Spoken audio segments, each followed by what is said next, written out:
How you doing? It's great to see you. Oh, amazing. You too, Barry. How are you? I'm very well. I'm very well. We've just been following you the whole way across. So excited you're about to finish. Very, very It's good. Yeah, well it's quite done. surreal. Oh, it's Yeah. brilliant. I It's mean, just the most amazing thing. oh, thank you.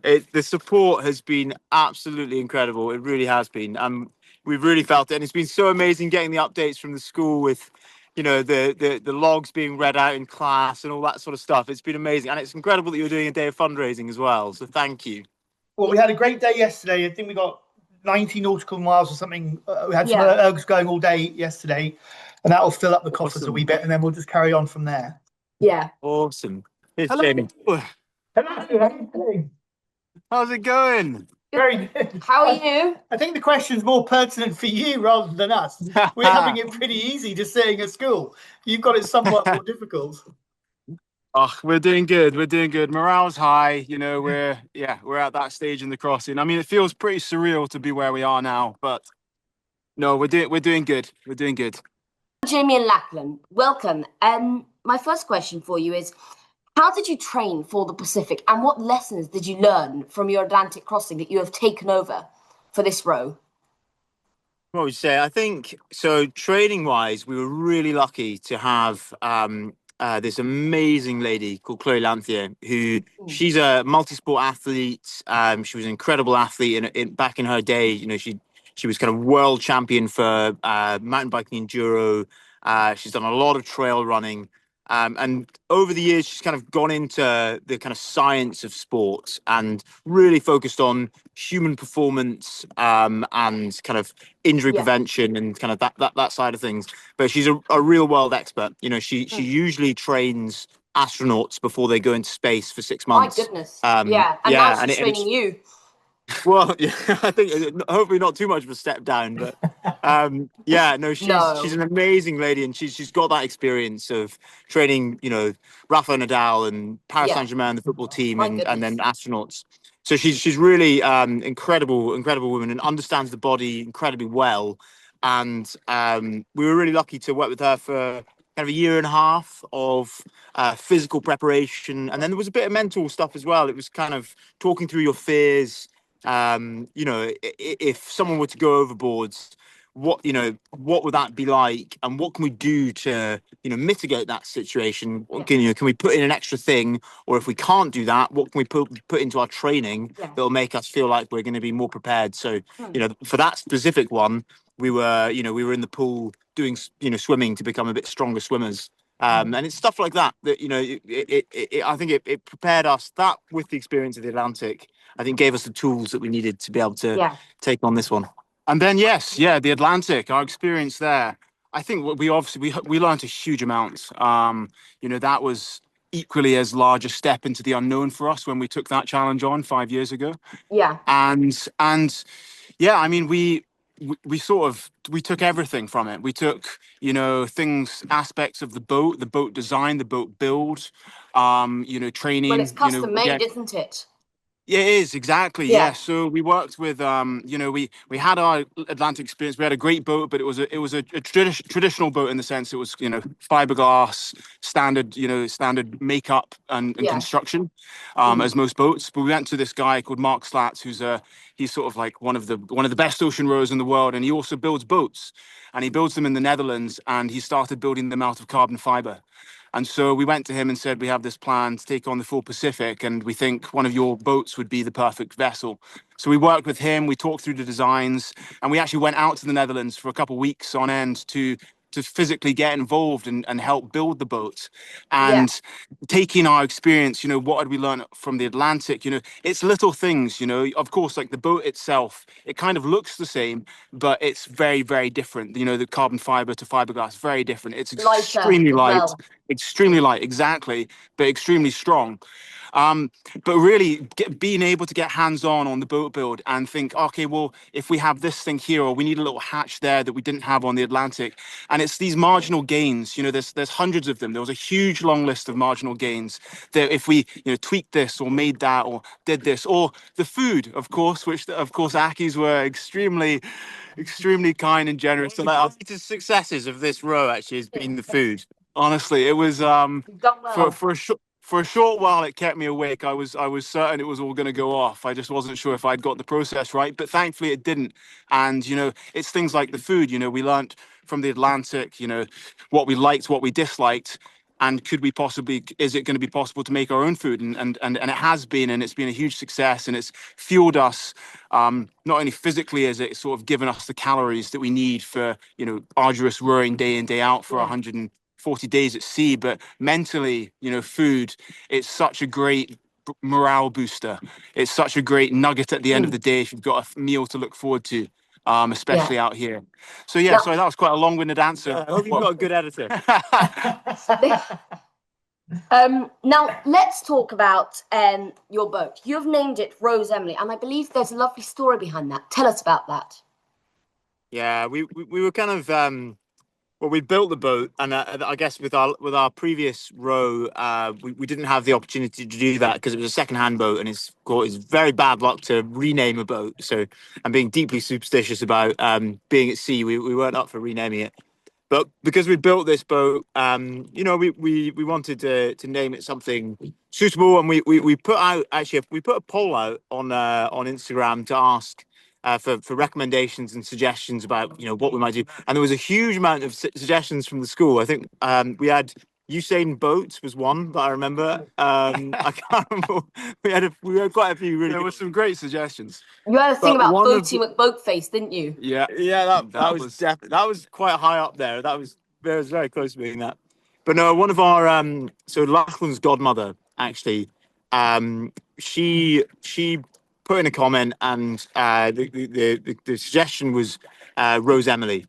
And I think for all of us, it just stopped us in our tracks. It was really quite, I mean, just totally wasn't expecting it. And the reason for that is Rose Emily was the name of the daughter that our parents never had. Mum was pregnant for 6 months or so, and then unfortunately the child was lost. But she'd already been, I think they decided on the name already, and she would have been between Jamie and Lachlan. Yeah. And I think these trips, although they're an amazing thing to do, they really are for so many reasons. But there is a huge, I think, cost in that it's really stressful for loved ones. And I think for Mum, the first row was really tough. And I think we spent a lot of time getting to the point that we felt that we were we wanted to go across the Pacific, and that Mum was kind of, I guess, supporting of that. And I mean, she's been incredible throughout the entire process. She really has. And I think having experienced the Atlantic, she's not as worried as she was. It's less of an unknown. But I think it just felt right, as a kind of tribute to Mum and Dad, and that going through that kind of tough time. And I think having Rose Emily here to keep us safe, it felt like it was the right name. Yeah, absolutely. And let's talk about fundraising. You are raising money for clean water in Madagascar, and you have just raised over £500,000. How do you feel about that, and what's the impact that it's going to make? Oh, it's unbelievable to hear the figures that I think on the Give Star now. I think we're almost at 700,000, which is just staggering. Like, it's incredible. The three of us, we set that £1 million target, and I think it was a bit of a lofty target to begin with, but we were adamant. We were certain that we would somehow get there. We weren't sure how, and this whole row was to some degree a leap of faith. We thought we could do it, but we weren't sure. Firstly, we weren't sure whether it was going to be possible, but whether people would be interested and wanted to follow and get behind it and support a row like this. And it has just been amazing over the last few months to see the support from all over the world, from people we know and people we don't know, getting behind this project, sending us just beautiful messages of support, and crucially donating to our clean water fundraiser. And it's really underpinned this whole voyage with real purpose. It's been the three of us. We want to live exciting and fulfilling lives and do things like this that are exciting and that we enjoy. But ultimately, we wanted to do something that would have a positive impact on other people. But that was only going to be possible if supporters got behind the cause, Yeah. and they have done, and it has really blown us away. And it's just we cannot thank everyone enough. And let's talk about that support. You have gained a lot of media support from across the world. You've reached 100,000 followers on social media. You've gained attraction from CNN, Good Morning America, Lorraine, STV, BBC, and of course EA News. How do you feel about that, having all that worldwide support? I think, yeah, it's to some extent, we with PR is a funny thing, and media is a funny thing in that I think it's a critical element to this sort of thing to try and get the word out there, get the story out there. So we had kind of planned to some extent. We have a really good, amazing shore team with one of the chaps who's a really good friend of Jamie's, Gregor, who he's worked a long time in PR, and he's been incredible, putting out press releases and getting the story out there. But I mean, for it to kind of pick up in the way that it has, I think that's been a real surprise to us, just in the uptake. And yeah, I think, as Jamie said, it's far beyond what we could have ever imagined, and kind of hoped for. And I think it really, it makes it feel like what we're doing is kind of worthwhile. It really does. You spend so long out here, and you start to question things a wee bit. Yeah. And sometimes you're kind of lacking in a bit motivation, and there's nothing more motivation than having so much support and so many people reaching out. And yeah, it has been absolutely astonishing. It really has. And let's talk about something that maybe potentially the elephant in the room is you've all grown beards. You've grown beards, man buns, not shaved for who knows how many days. Who would you think would win the beard competition? Oh, it's a good one. It's probably you, isn't it? I don't think my beard is that good, but I know that Dad, finally I would make Dad happy. Our dad has a mustache, and finally I feel like I'll get his approval. Lachlan and Ewan, on the other hand, well, I'm not sure. They might get disowned. It's looking Lachlan's is a bit like Basil the Brush, but no, Do you yeah, have to maintain a beard? haven't a clue. No, if any listeners would like to send in tips on how to maintain beards and mustaches, then we're all ears, because we're not entirely sure when we're going to be able to take them off. We're, as Ewan touched on, our shore team, our PR team, I think they'll want us to keep them on for as long as possible, because I think you can see in our faces the haggard experience of the last 140 days. And if we come on, a chat show or speak to anyone and we're a bit too clean shaven, they might not believe us. They might say, "No, you didn't. You didn't do that." It's all cream. What? Anything else on the beard? I don't mind it. I don't know. I've kind of gone through phases of having them, but it does get filled with food and stuff like that. I think it's pairing it with an experience where you're not able to wash properly like we are. That's where it does get pretty grim. Lachlan has started keeping snacks in his.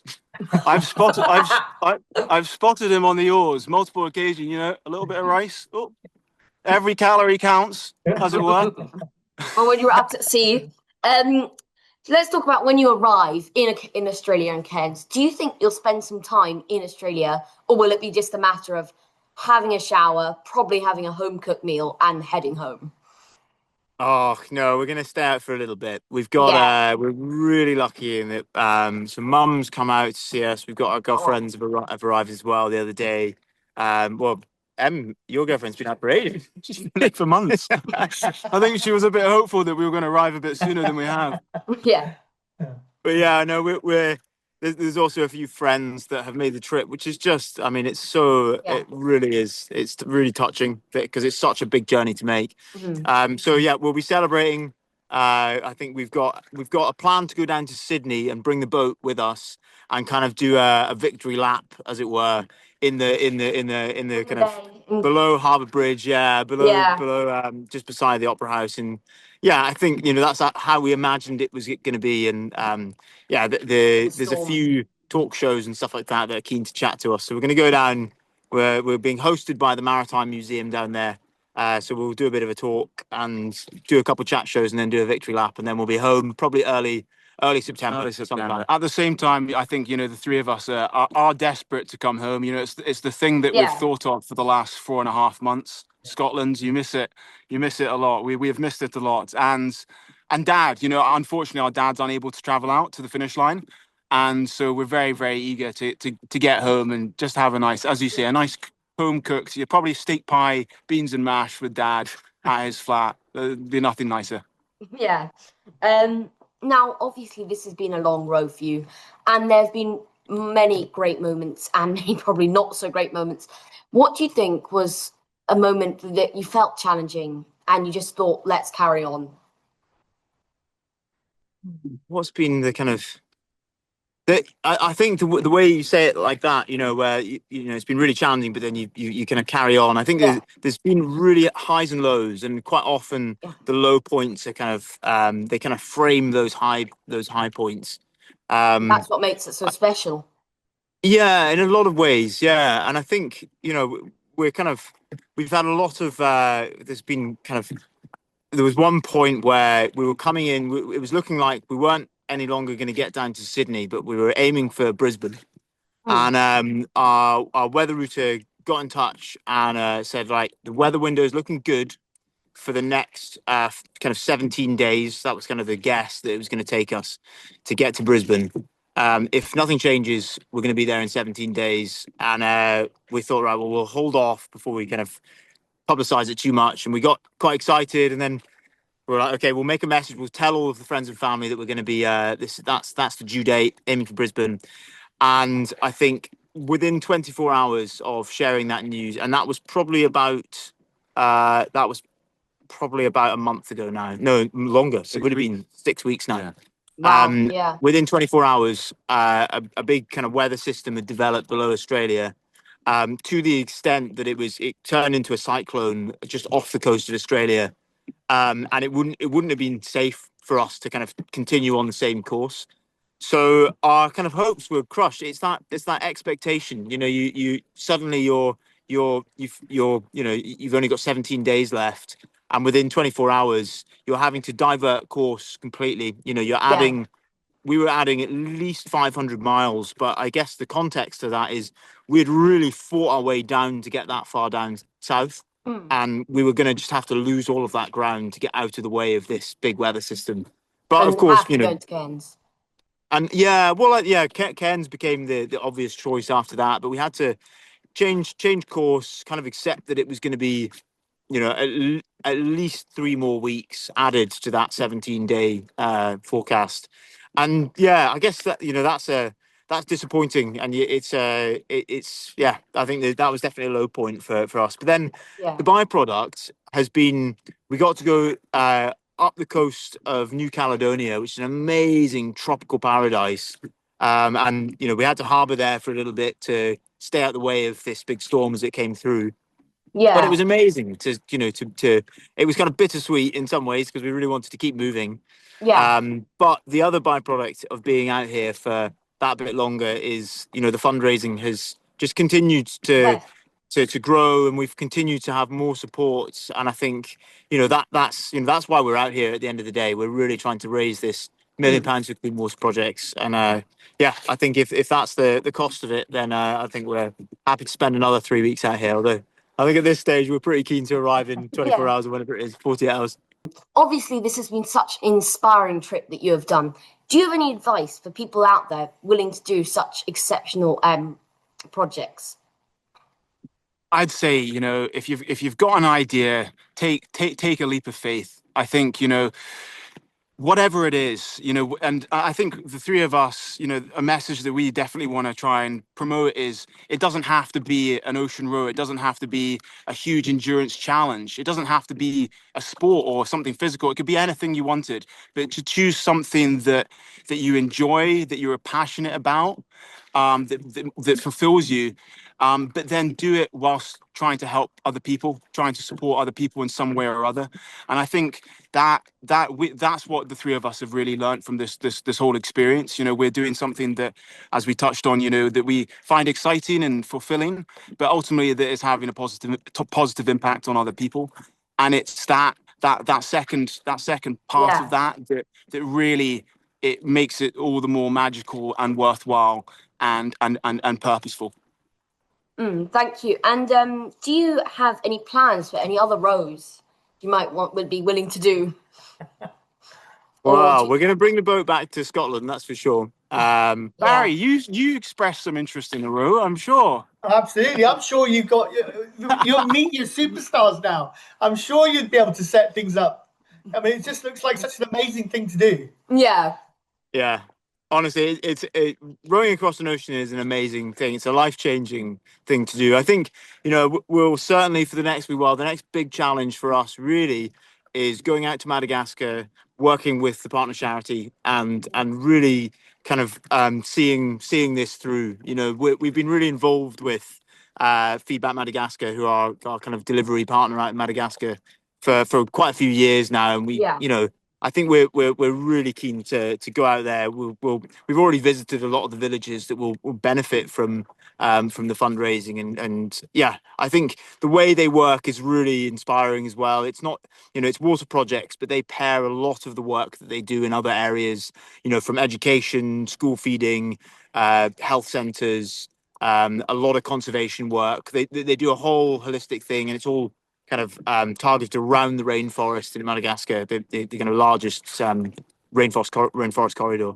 So it's really impactful work, and I think it's really rewarding to be able to go out there and I think help in some way. I think it'll be a learning experience for us. In very many ways, we're the lucky ones because we get to actually go and see the impacts. You know, there've been so many.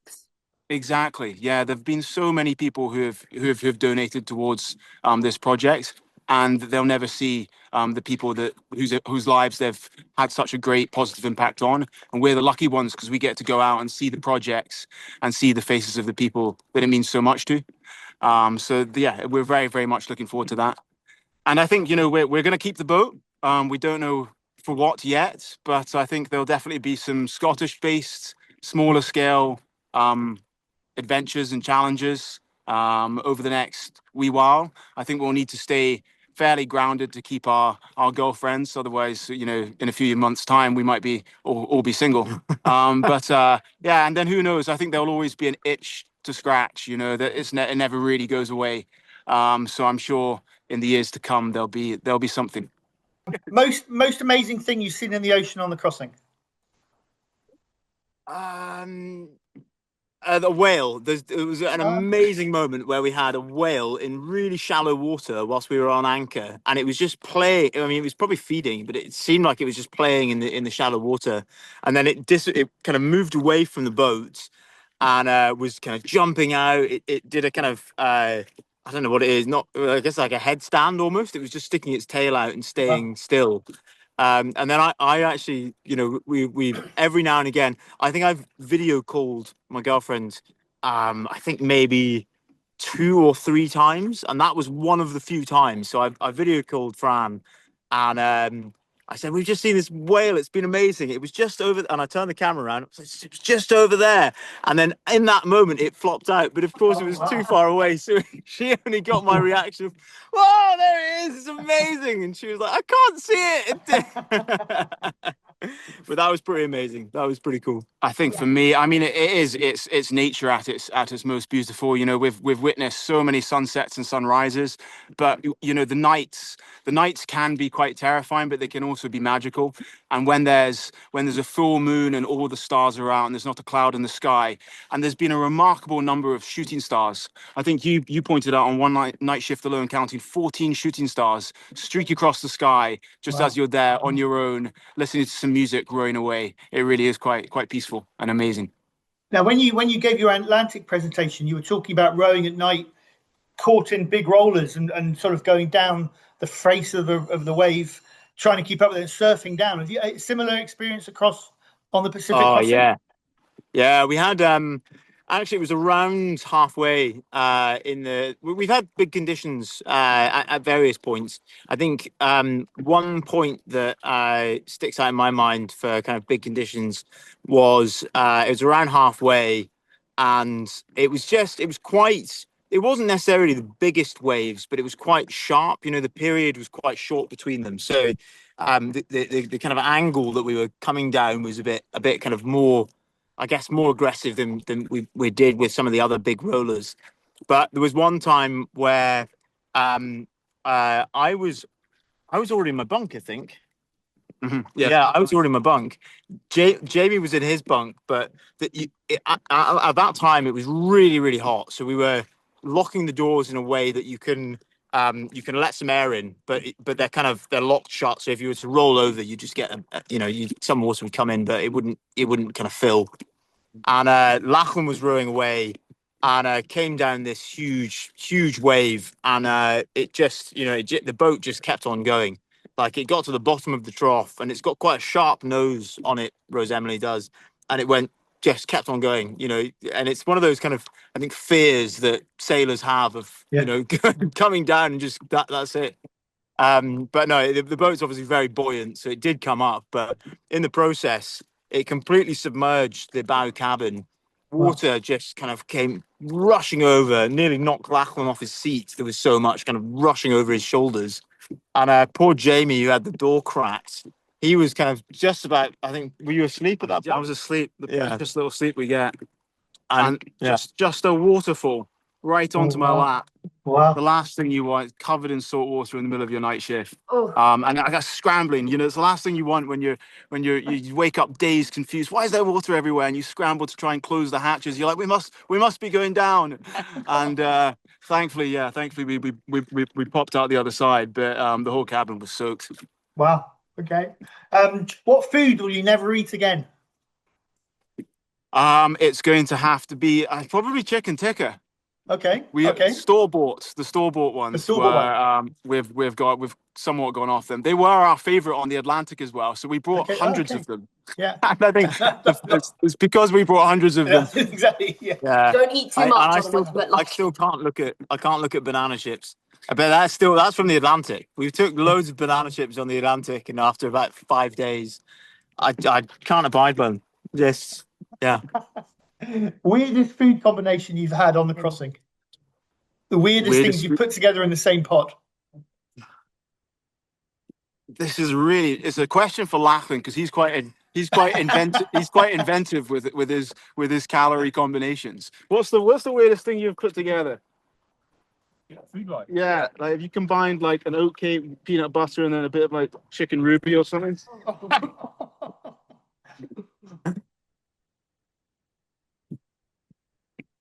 Porridge has had a lot of things added to it. Yeah, pretty much anything that we've got that we might be able to try and add, I've tried to add. To, like, we've had kind of chocolate coated honeyberries and all sorts of stuff. We just kind of try it out, but that's been generally, I wouldn't say it's been too adventurous. I think peanut butter has entered almost every meal at some stage. Peanut butter and porridge. There's every day. Every day, I swear by it. That's a good one. That's one that's remained. But peanut butter in curries, peanut butter in chilies, peanut butter on oatcakes, peanut butter on everything. Spoonfuls of peanut butter. Yeah. Peanut butter. Peanut butter. What about a fantastic one? What bit of kit did you put in the boat at the beginning? And you now look at it thinking, why on earth did we bring this? It was a total waste of time. Oh, yeah. I'm probably responsible for most of those ones. 100%. We had basically before when we got to when we eventually got hold of the boat. Only a long-winded answer. Just tell them. No, it needs the context. we arrived in Lima, and we were expecting to have the boat for ages to do all these little tinkering jobs, and it ended up that we had just countless things go wrong. We had solar panel issues, we had battery issues, we had to buy new batteries, we had to rewire a bunch of stuff. The water maker completely packed in the night before we left, and it meant that all the other jobs that I was planning on doing, all the kind of like small customizations, they just didn't quite happen. And one of the things that we were supposed to have was a Pelly case, quite a large Pelly case, with a laptop in it, and basically all of the charging for the, all the cameras that we've got, the power source for the Starlink, all that kind of stuff. So the plan was to have that all set up so that you could just open the case and then you could get your batteries, or you could change your memory cards or whatever it was. And we didn't have any of that set up at all. I just had the Pelly case, and we had just random bags of cameras and stuff like that, which were, we just had to chuck it in the boat and just get it going.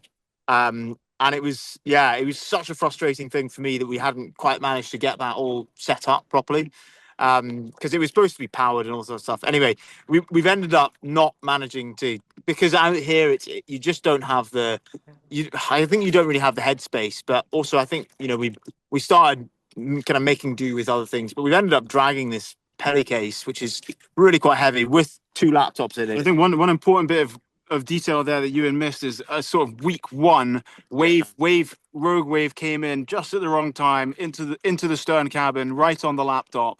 And so we've got this large, heavy, waterproof plastic case in the bow cabin with a broken laptop in it, and another laptop that I ended up bringing, I don't know why, that we haven't touched or crossing, taking up very valuable space. Yes. I got a lot of weight. And quite heavy. Quite heavy. So I think that could definitely get That one less. takes That one takes it for sure.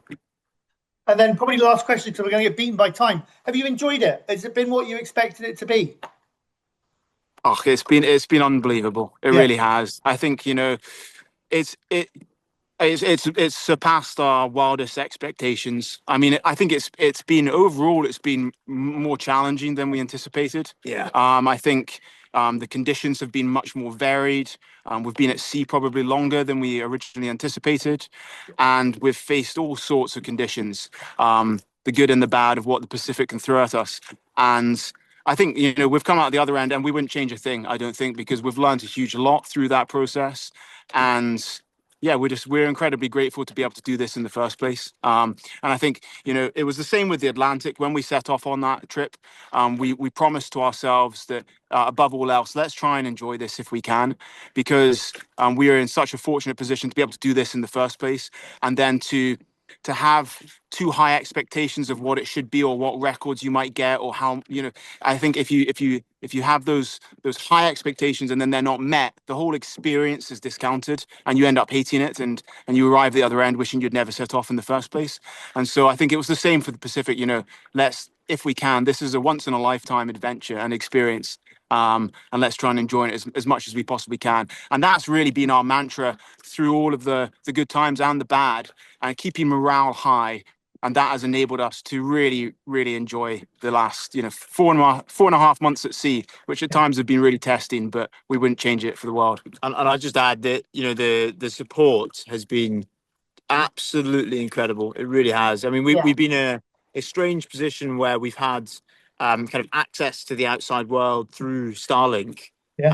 Where we'll have moments of kind of talking to these incredible kind of celebrities and radio stations or TV stations, or of course yourselves. No, but it's genuinely been amazing. It really has. And I think you have those moments of, I guess you see into you kind of crack the door a little bit of what's going on and the support that's going on. And we get the odd message from our shore team that's a message that's been sent in, and it's really motivated us more than anything.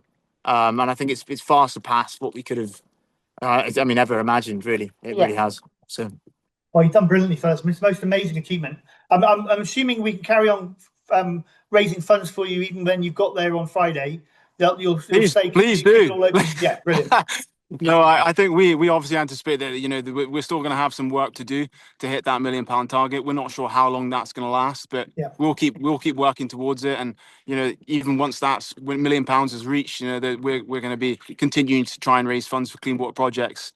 So there's never really an end. No, quite right. No, well, good on you. It's just the most amazing achievement. Well done, fellas. And we'll try and watch you live as you come into Cairns on Friday morning for us. Incredible. Absolutely amazing. Yeah, and we'd love to come and do something live in person at the school when we get a chance. When we get back. Open invitation. Whenever you make it back, we'd love to see you. Awesome. Looking forward to it. Go well, fellas. Great. Really good luck, Alright, and really you- enjoy all the plaudits that come your way. You've done the most amazing thing. Well done. Thanks so much. Cheers. Well done, fellas. Cheers.